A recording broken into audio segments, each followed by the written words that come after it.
If you're new to the channel, you may falsely come to the conclusion that I don't support ownership of games.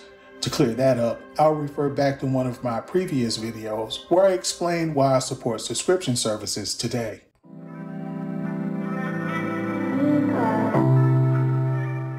Seems that it wasn't that long ago that game ownership wasn't even a topic for discussion. Gamers purchased their games the same way they purchased everything else, at the register. You went to the store and purchased the game by handing the cashier your money, then exited the store with the game in hand. There were no patches or updates, so if the game was glitchy, you just had to accept the fact that you were the proud owner of a game that sucked. And it would suck forever. Personally, I would love nothing more than for those days to return. As long as you had the hardware, you could play the game that you owned until your heart was content anytime you wanted. But today I own games that I can no longer play because I no longer have the hardware to play them. Even so, I have no interest in disposing of them, and I still take pride in ownership of those games each time I take a look at my collection. But unfortunately, like you, I don't own the world, I just live in it. And in the world that I live in, game ownership is disappearing at an extremely fast rate.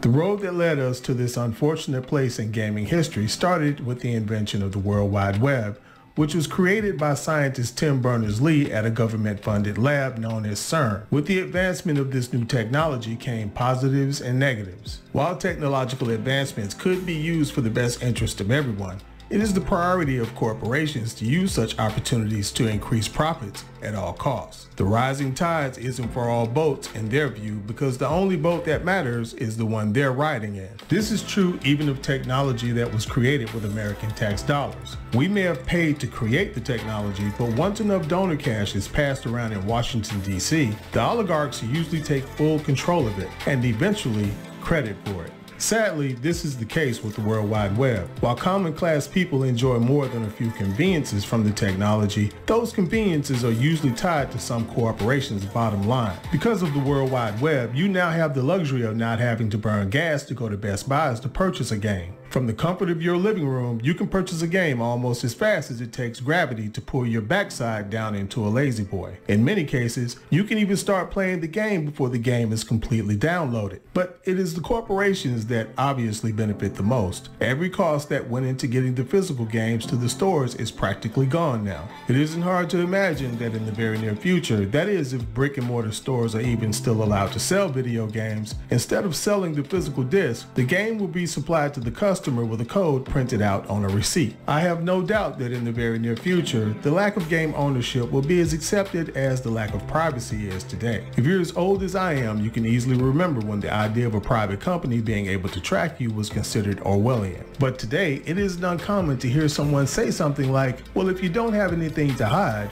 what's the big deal? Corporations have learned that with enough money passed around to lawmakers, great marketing, and consistent messaging, they can convince their customers to accept almost anything, especially if that change comes with social conveniences such as being able to make purchases without even getting out of bed. I personally don't like the direction we're heading, but I have no choice but to accept the fact that I exist in a global community where these sorts of commerce or business structures aren't designed based on my personal feelings. I have finally come to the conclusion that due to the inevitability of physical games going the way of ancient history, maybe subscription services is in my best interest as a consumer going forward. Well, there's also emulation, but that's another video for another time. There are only two things that surprise me when it comes to the leaks. One, Sony's lack of a strong roadmap, and two, the fact that so many people are surprised to find out just how concerned Sony is about Xbox. Sony's hold on the industry largely depends on the console model. They come from an era where console sales was so important, companies took a loss on them just to get them into the households of gamers, because the real money in the gaming industry is made from software sales, not hardware. Over the last few generations, PlayStation has been successful at selling far more consoles than Xbox. This has provided PlayStation with a market share that allows them to negotiate affordable but lucrative exclusive deals and favorable treatment from the media. But as a consumer that has had my eye on Xbox before the first one was released, I can tell you for a fact that PlayStation was concerned about Xbox even before the first Xbox was launched. Ironically, the way I found out about the Xbox was two articles that was written in PlayStation's official magazine. Those two articles were probably the first two anti-Xbox articles ever written. But PlayStation had a good reason to be concerned about Xbox because it was backed by a conglomerate that has more money than God, and unlike their other competitors, they had the finances to weather any storm that came their way if they wanted to. In other words, they had staying power. This, combined with the fact that Microsoft was an innovative and well-respected technology company, made Xbox an unusual threat.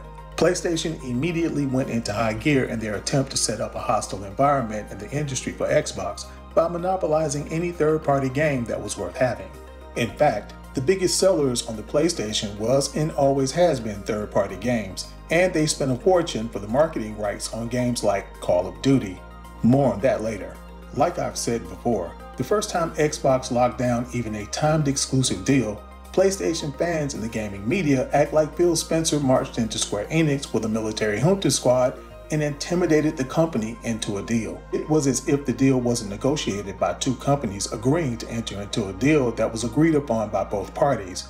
Xbox was treated as if they had stolen something. On the flip side of this, and very strangely I might add, PlayStation was celebrated, and openly celebrated, for its first and third-party exclusives. While many, including myself, assumed this bizarre experience made Xbox a little gun-shy when it came to entering into more exclusive deals, it was actually Sony's market share that made exclusivity a method of competition that was expensive and unsustainable.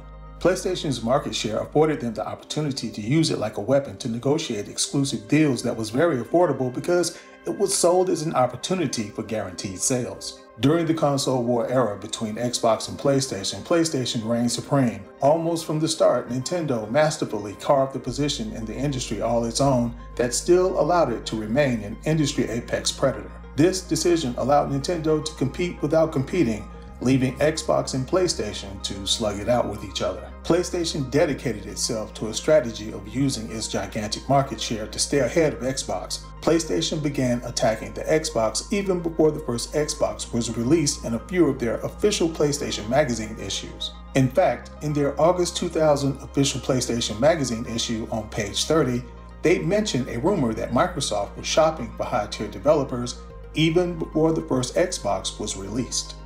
Among the names mentioned were Square, Capcom, Namco, Activision, and even EA. This explains why PlayStation quickly went on a shopping spree, snapping up developers at an historic rate. Whatever wasn't purchased was negotiated as third-party exclusives. Some of these deals were long-term. Everyone from gamers to gaming journalists knew how important Call of Duty was to PlayStation, but only now are we realizing how important. For years, PlayStation had a false veneer of a company that could survive off of its first-party AAA bangers. However, what most gamers didn't know was these games were not where PlayStation was making most of its money. But now, Sony is obligated by contractual obligations to make these sorts of games in a time when games and game services that offer consistent revenue streams are all the rage.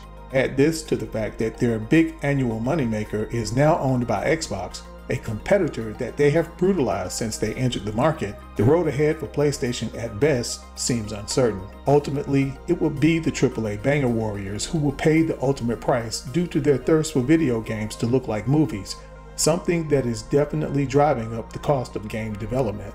Personally, I'm totally fine with games looking as they did 5 years ago. I don't need to look at a game and wonder if I'm looking at a real person or if the gameplay footage is actually gameplay. Tell me how you feel about the matter. Is it a deal breaker for you if a game looks like a game? Please chime in the comment section and let me know. But until next time, guys, stay safe.